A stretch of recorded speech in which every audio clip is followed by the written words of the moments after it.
सभी का एक बार फिर से मनी कैम क्लासेस में। और आज हम लोग कंटिन्यू कर रहे हैं अपने स्ट्रक्चर ऑफ एटम की सीरीज को। ठीक है, तो लास्ट वीडियो में हम लोगों ने क्या कर लिया था, रदरफोर्ड पढ़ लिया था और बहुत दिनों से जिस टॉपिक का इंतजार था वो टॉपिक आज आ गया है, दैट इज योर बोर का एटॉमिक मॉडल, यानी कि बोर वरीज एटॉमिक मॉडल। बहुत इंपॉर्टेंट टॉपिक है, बढ़िया टॉपिक है, पढ़ने में भी मजा आएगा आपको अगर आपने पिछला वीडियो देखा है तो। ठीक है, तो भाई देखो टॉपिक तो आसान है, इस टॉपिक को शुरू कहाँ से करें। ठीक है, सबसे पहला क्वेश्चन, इस टॉपिक की जरूरत क्यों पड़ी और इस टॉपिक को कहाँ से शुरू करना चाहिए। तो भाई देखो जरूरत इसलिए पड़ी क्योंकि रदरफोर्ड आपने पढ़ लिया और रदरफोर्ड में हम लोगों ने कुछ लिमिटेशंस देखी। ठीक है, कई सारी लिमिटेशंस लिखी, 4-5 लिमिटेशंस लिखी, उसमें मैंने एक लिमिटेशन को स्प्लिट कर दिया क्योंकि बोर के एटॉमिक मॉडल को उसी लिमिटेशन से शुरू करना सबसे बढ़िया तरीका है। ठीक है, चलो भाई तो एक नजर डालते हैं कि बोर के एटॉमिक मॉडल में हम लोगों ने क्या पढ़ा, सॉरी रदरफोर्ड के एटॉमिक मॉडल में हम लोगों ने क्या पढ़ा। हम लोगों ने पढ़ा कि भाई एक सेंट्रलाइज्ड जगह होगी एटम के अंदर, उस सेंट्रलाइज्ड जगह में न्यूट्रॉन रखे हुए होंगे, उस सेंट्रलाइज्ड जगह में प्रोटॉन भरे हुए होंगे और मैक्सिमम मास या हम कह सकते हैं 99.99% मास जो है वो यहीं पर सेंट्रलाइज्ड होगा। रदरफोर्ड सर ने यह भी बताया कि इलेक्ट्रॉन इसके आसपास घूमते होंगे कुछ फिक्स जगहों पर और उन्होंने इन फिक्स जगहों को नाम क्या दिया, ऑर्बिट। क्या नाम दे दिया, ऑर्बिट नाम दिया। ठीक है, अब यहां पर मैं एक क्वेश्चन करता हूं और उस क्वेश्चन के आंसर से हम लोग बोर के एटॉमिक मॉडल को क्या करेंगे, शुरू करेंगे। ठीक है, तो मान लेते हैं कि सबसे पहली बात तो बोर का जो एटॉमिक मॉडल है ना, ये सबसे पहली बात हाइड्रोजन एटम के लिए परफेक्ट है और हाइड्रोजन एटम के साथ ये हाइड्रोजन लाइक एटम्स को एक्सप्लेन कर सकता है। हाइड्रोजन लाइक एटम्स का सेंस क्या है कि ऐसे एटम्स जिनकी बाहरी ऑर्बिट में कितने इलेक्ट्रॉन होते हैं, एक ही इलेक्ट्रॉन होता हो, क्योंकि हाइड्रोजन की भी बाहरी ऑर्बिट में एक ही इलेक्ट्रॉन होता है। तो यानी कि लिथियम के लिए लग जाएगा, Na के लिए लग जाएगा, पोटेशियम के लिए लग जाएगा, ठीक है, रुबिडियम के लिए लग जाएगा, इन सब के लिए लगेगा। जब बाहरी ऑर्बिट में मल्टीपल इलेक्ट्रॉन आ जाएंगे तब बोर का एटॉमिक मॉडल भी कमियां दिखाएगा और इसीलिए हमें एक और नए मॉडल की जरूरत पड़ेगी जिसे हम लोग क्या कहने वाले हैं, जिसे हम लोग कहने वाले हैं क्वांटम मैकेनिकल मॉडल। ठीक है, तो चलो फिलहाल तो बात करते हैं जो कर रहे हैं उसकी। ये क्वेश्चन मैं आपसे पूछता हूं कि मान लेते हैं कि इस न्यूक्लियस के पास केवल एक ऑर्बिट है, सिंगल ऑर्बिट, थोड़ी देर के लिए अज्यूम करो, केवल कितनी ऑर्बिट है, एक ऑर्बिट ऐसे, और कोई एक इलेक्ट्रॉन है जो इसमें रिवॉल्व कर रहा है, कोई एक इलेक्ट्रॉन है जो कि इसमें क्या कर रहा है, रिवॉल्व कर रहा है। तो क्या इस पॉजिटिव और इस निगेटिव के बीच, दो क्वेश्चन है यहां पर, क्या इस पॉजिटिव और इस निगेटिव के बीच में कोई भी अट्रैक्शन फोर्स नहीं लगेगा? और अगर अट्रैक्शन फोर्स लगा, समझना बात को, और अगर अट्रैक्शन फोर्स लगा तो ये इलेक्ट्रॉन इस न्यूक्लियस की तरफ खींच क्यों नहीं जाता? ठीक, पहला क्वेश्चन। दूसरी बात, इलेक्ट्रॉन रिवॉल्व कर रहा है सर्कुलर या इलिप्टिकल ऑर्बिट, सर्कुलर ऑर्बिट मान सकते हो। ठीक है, सर्कुलर ऑर्बिट 3D रीजन में ये ऐसे घूम रहा है और अगर ये ऐसे घूम रहा है तो एक बात तो सबसे पहले सामने आती है कि ये परमानेंट अपनी वेलोसिटी को चेंज कर रहा है, भले ये डिफिनिट स्पीड से चल रहा हो। अब ये फिजिक्स वाले बच्चों को बढ़िया तरीके से समझ में आएगा। क्यों?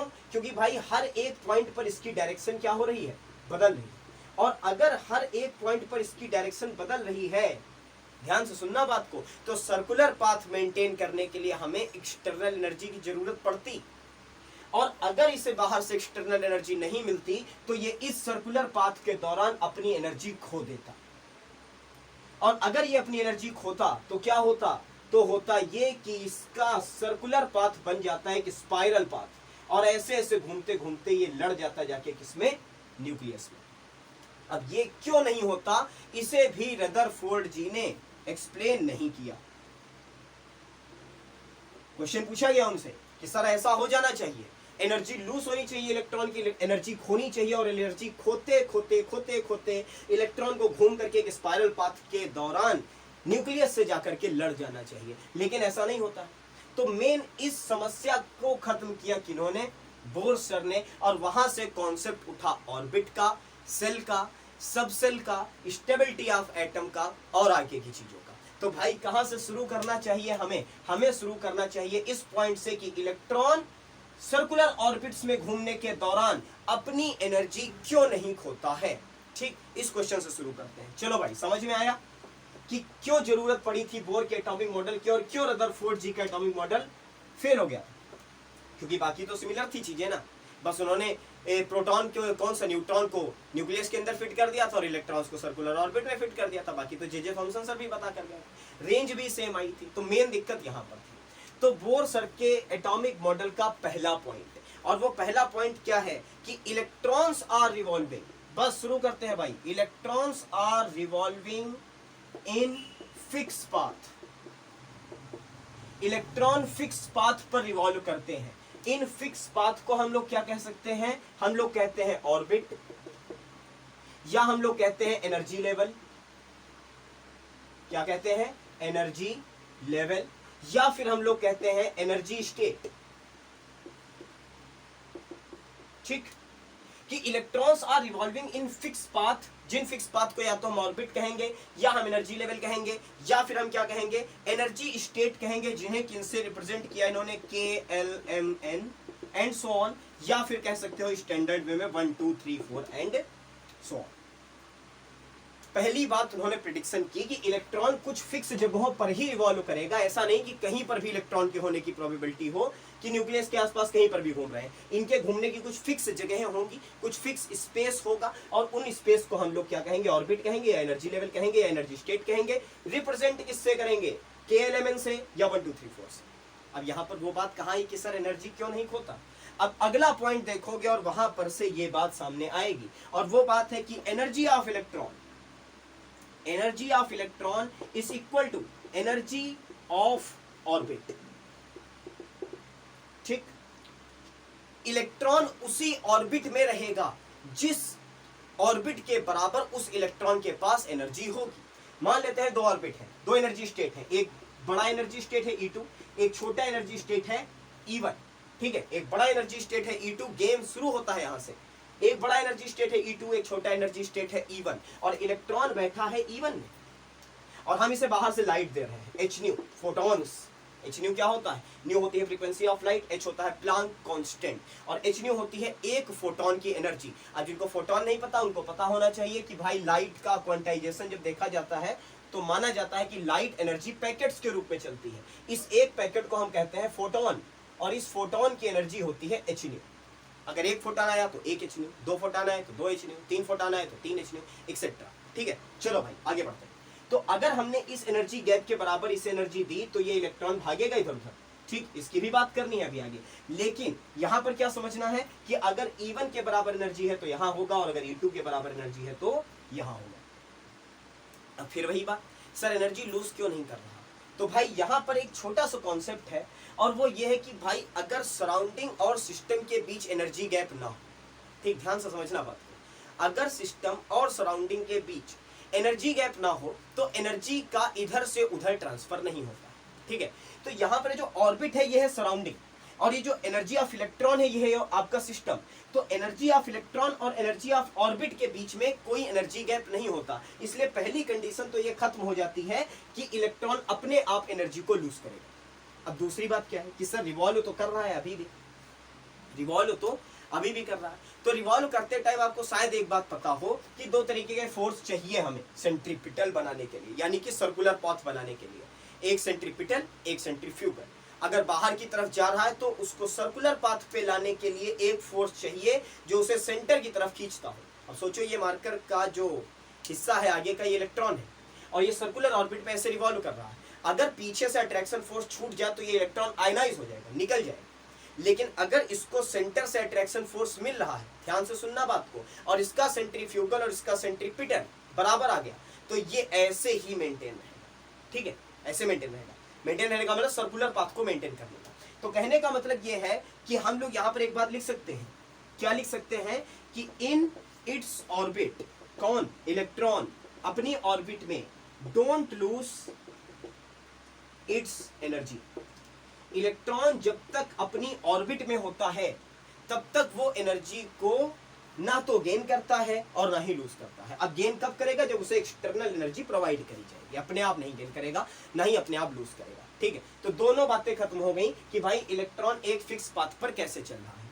अब दूसरा क्वेश्चन था, इसका स्क्रीनशॉट ले लो, चलो काफी कुछ हो गया। ठीक है, इसका स्क्रीनशॉट लो, आप आगे बढ़ते हैं।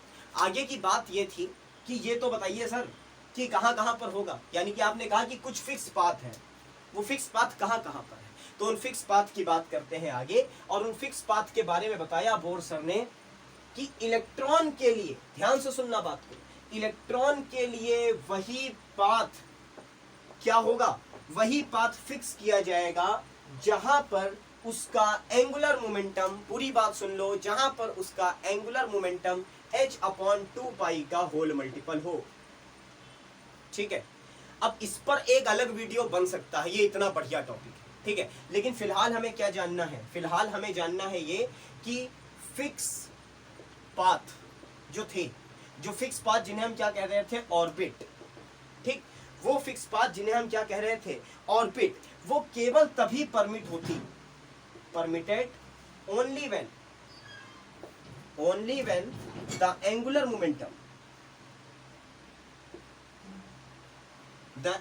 momentum of electron is a complete multiple of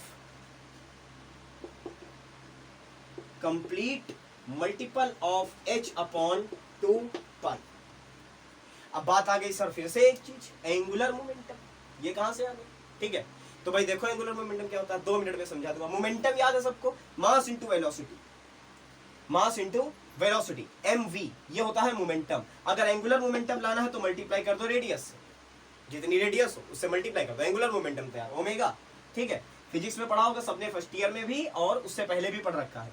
तो mvr क्या होना चाहिए, h/2 पाई का कोई ना कोई मल्टीपल होना चाहिए, चाहे पहला मल्टीपल हो, चाहे दूसरा मल्टीपल हो, चाहे तीसरा मल्टीपल हो। कहने का मतलब ये है h/2 पाई से पूरा पूरा कटना चाहिए। तो यहां पर क्या लिख लें, nh/2 पाई, और n की वैल्यू क्या, n की वैल्यू 1 और 2 और 3 और 4 और so, यानी कि FMVR is equal to NH/2 pi, then एक पाथ फिक्स हो जाएगा ऑर्बिट के लिए। ठीक है, और केवल उन्हीं ऑर्बिट पर इलेक्ट्रॉन को जाने की परमिशन होगी जहां पर इलेक्ट्रॉन के चलने पर उसका एंगुलर मोमेंटम h/2 पाई के n टाइम्स होता हो, जहां पर n की वैल्यू 1 2 3 4 कुछ भी हो सकती है। अब जिन बच्चों को चाहिए कि सर ये आया कहां से, ये पॉइंट आया कहां से, ये पॉइंट आपको वैसे बीएससी फर्स्ट ईयर में पढ़ना होता है, प्रूफ भी करना होता है। ठीक है, शुरुआत में पढ़ा दिया जाता है, 9th में पढ़ाया ही नहीं जाता है, फर्स्ट ईयर में पढ़ा दिया जाता है, और फर्स्ट बीएससी प्रीवियस में प्रूफ करना होता है। तो जिसको चाहिए कि ये मिले भाई, कम से कम कितने कमेंट मार दो नीचे, 10 कमेंट कर दो, वीडियो आ जाएगी इस पर। ठीक है, चलो भाई अगला पॉइंट, अगला पॉइंट और सबसे प्यारा पॉइंट तो यही है कि अब कहानी थी कि अगर हम इलेक्ट्रॉन को बाहर से एनर्जी दे दें तो क्या होगा। वो खुद तो नहीं लूज कर रहा है, खुद तो गेन भी नहीं कर रहा है, लेकिन क्या हो अगर हम इलेक्ट्रॉन को बाहर से एनर्जी दें। तो बोर सर ने कहा कि अगर आप क्या करते हो, if electron absorb energy from surrounding, अगर इलेक्ट्रॉन सराउंडिंग से एनर्जी को एब्जॉर्ब करे, then it may go in higher energy level, higher energy level. ठीक है, तो ये अपने लोअर एनर्जी लेवल से हायर एनर्जी लेवल में स्प्लिट कर सकता है। ठीक है, और एक बात, but after 10 to the power -8 second, 10 की पावर -8 सेकेंड के बाद it will come back and emit radiation, and emit energy, लिख लो, in the form of radiation. ये अगला पॉइंट था, बस एक पॉइंट और बचा, इसके बाद खत्म हो गया कि अगर इलेक्ट्रॉन बाहर से एनर्जी को एब्जॉर्ब करता है तो इट में गो, जा भी सकता है, नहीं भी जा सकता, उसकी भी कंडीशन है, भी समझिए क्या कंडीशन है। Then it may go in higher energy level, but after 10 to the power -8 second it will come back and emit energy in the form of radiation. कहने का मतलब यह था कि इलेक्ट्रॉन काफी समझदार प्रजाति थी, इतनी समझदार प्रजाति थी कि अगर हमारे पास में क्या होते, 2 एनर्जी लेवल होते, E1 और E2। मैं आपसे पूछता इन दोनों एनर्जी लेवल के बीच का गैप क्या है, तो आप कहते सर ये, जिसको हम लोग लिखा लेते delta E is equal to E2 minus E1।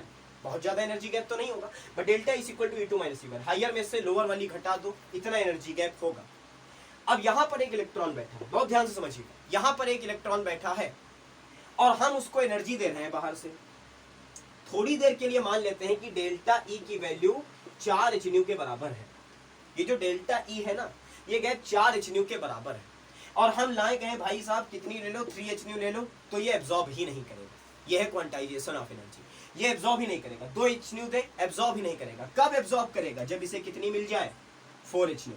Point बनाओ दिमाग में, इलेक्ट्रॉन एनर्जी को केवल और केवल तब एब्जॉर्ब करता है जब उसे एनर्जी गैप के बराबर एनर्जी मिल जाती है, और जैसे ही एब्जॉर्ब करेगा तुरंत स्प्लिट करेगा हायर एनर्जी लेवल में। अब सोचो 1 सेकंड कितना कम टाइम होता है, और टाइम कितना है, 10 की पावर -8 सेकंड। इतनी कम टाइम के लिए जाएगा, और 10 टू द पावर -8 सेकंड यहां पर रुकेगा। अगर आपने कोई भी ट्रांजिशन नहीं कराया तो ये वापस आएगा अपने पुराने एनर्जी लेवल में, और जो एनर्जी आपने इसे दी थी वो इसे रेडिएशन की फॉर्म में क्या कर देगा, बाहर छोड़ देगा। ठीक है, कहने का मतलब ये है कि इलेक्ट्रॉन की स्प्लिटिंग पॉसिबल है केवल तब जब हम उसे एनर्जी गैप के बराबर एनर्जी कहां से दे सके, सराउंडिंग से दे सके। अगर हम ऐसा कर सकते हैं तो इलेक्ट्रॉन की स्प्लिटिंग पॉसिबल होगी। रदरफोर्ड की एक और कमी थी कि इलेक्ट्रॉन कितने, किस ऑर्बिट में कितने, तो भाई देखो वहां से एक और बढ़िया कॉन्सेप्ट शुरू होता है, और वो है 2n स्क्वायर रूट। बनाओ कॉपी पर, और इसको तो हेडिंग ही डाल दो। हेडिंग क्या डाल दो, number of electron in orbit. किस ऑर्बिट में कितने इलेक्ट्रॉन होंगे, तो सबसे पहले नंबर पे बना लो 2n स्क्वायर के बराबर इलेक्ट्रॉन होते हैं। ठीक है, 2n स्क्वायर के बराबर इलेक्ट्रॉन होते हैं। अब अगर हम लोग कहें कि k के लिए n की वैल्यू क्या होती है, या n का मतलब क्या है, n का मतलब है नंबर ऑफ ऑर्बिट। पहली ऑर्बिट, दूसरी ऑर्बिट, पहली ऑर्बिट के लिए n बराबर 1, दूसरी के लिए n बराबर 2, तीसरी के लिए n बराबर 3, चौथी के लिए n बराबर 4। तो अगर हम कहें n बराबर 1 के लिए n बराबर 1, तो 2n स्क्वायर की वैल्यू क्या हो जाएगी, 2 इंटू 1 स्क्वायर, दैट मीन्स 2। यानी पहली ऑर्बिट की कैपेसिटी कितने इलेक्ट्रॉन की है, 2 इलेक्ट्रॉन की। अगर दूसरी ऑर्बिट की बात करें तो होगा 2n square, that means 2 into 2 square, 2 square that means 4, 4 into 2 that means 8 electrons. दूसरी ऑर्बिट में इलेक्ट्रॉन की कैपेसिटी कितनी है, 8 इलेक्ट्रॉन की। अगर n बराबर रखे 3, तो 3 के लिए क्या हो जाएगा, 2n स्क्वायर की वैल्यू हो जाएगी 2 इंटू 3 का स्क्वायर। 3 का स्क्वायर कितना, 9, 9 2 कितना 18, यानी कि कितने इलेक्ट्रॉन, 18 इलेक्ट्रॉन। अगर n बराबर 4 की बात करें तो क्या हो जाएगा, 2n स्क्वायर, 2 इंटू 4 का स्क्वायर, 4 का स्क्वायर 16, 16 डबल 32। शायद आप लोगों ने ये नंबर क्लास 9th में पढ़े हो, 2 8 18 और 32। ठीक है, पहली ऑर्बिट में कितने इलेक्ट्रॉन, 2, दूसरी में कितने 8, तीसरे में कितने 18, और चौथी में कितने 32। ठीक है, तो ये बात तो सबको पता होगी। अब यहाँ पर अगर मैं सबसेल की बात नहीं करूंगा तो थोड़ी सी एक चीज रह जाएगी। हालांकि सबसेल के बारे में डिटेल्ड वीडियो आएंगे, बट थोड़ा सा आइडिया ले लीजिए कि सेल के बाद में कुछ और चीजें भी होती हैं जिनको कहते हैं सबसेल्स। ठीक, इनको एक और नाम दिया जाता है, that means your orbital. Orbit नहीं, ऑर्बिटल।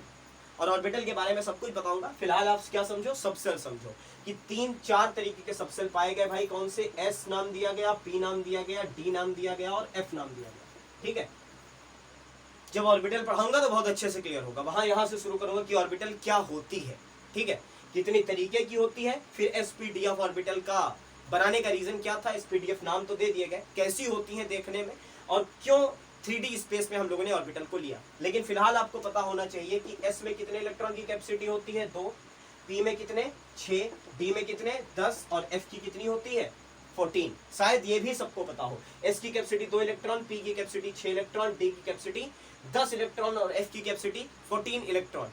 क्यों होती है ये ऑर्बिटल के कॉन्सेप्ट में पता चलेगा। लेकिन यहाँ पर ये बात जानना जरूरी है कि जो पहला ऑर्बिट है ना, फर्स्ट ऑर्बिट, उसमें केवल कौन सा ऑर्बिटल होता है, एस। जो सेकेंड ऑर्बिट होती है उसमें होता है एस और पी। जो थर्ड ऑर्बिट होती है उसमें होता है एस भी, पी भी और डी भी। और फोर्थ से लेकर के उसके आगे की अगर ऑर्बिट है तो एस भी होगा, पी भी होगा, डी भी होगा और एफ भी होगा। तो यहां पर देख लो भाई, फर्स्ट ऑर्बिट में एस, एस की कैपेसिटी कितनी 2 इलेक्ट्रॉन। सेकेंड ऑर्बिट में एस और पी, एस के 2, पी के 6, टोटल कितने 8। ये देखो दूसरे में कितने आएंगे 8 इलेक्ट्रॉन। थर्ड ऑर्बिट में एस भी है, पी भी है और डी भी है, तो 10 और 6 16, 16 और 2 18। तो तीसरी ऑर्बिट के लिए कितने इलेक्ट्रॉन होंगे 18। फोर्थ की बात करें तो एस भी है, पी भी है, डी भी है और एफ भी है। काउंट कर लेना भाई, 2 + 6 + 10 + 14, अपने आप आंसर क्या आएगा 32 इलेक्ट्रॉन्स का आएगा। तो ये तो सबसेल का कॉन्सेप्ट है छोटा सा, जिसकी जानकारी आपको होनी चाहिए कि पहली ऑर्बिट में ये होता है, दूसरी का ये, तीसरी का ये और चौथी का ये। ठीक है, इलेक्ट्रॉनिक कॉन्फ़िगरेशन में काफी ज्यादा काम आने वाला है इस बार, तो पता होना चाहिए आपको। ठीक है, सारी बातें हो गई बोर के बारे में। अब बात है कि लिमिटेशन है क्या कुछ लिमिटेशन है। तो भाई इस बोर्ड का स्क्रीनशॉट ले लो, लिमिटेशंस की बात करते हैं। एक बात और, हाँ, कि आप लोगों ने अगर रदरफोर्ड का नहीं देखा है या जे थॉमसन का नहीं देखा है तो डिस्क्रिप्शन में मैं लिंक दे दूंगा, वहां से देख लीजिएगा। और एक सलाह और है कि वीडियो को फास्ट फॉरवर्ड करके मत देखना, वैसे ही स्पीड बहुत ज़्यादा है और फास्ट फॉरवर्ड करोगे तो सब पता नहीं आवाज़ कहाँ से निकलेगी। ठीक है, मैं खुद परेशान हूँ इस बात से। चलो भाई आगे बढ़ते हैं। हेडिंग डालिए, limitation of Bohr's atomic model.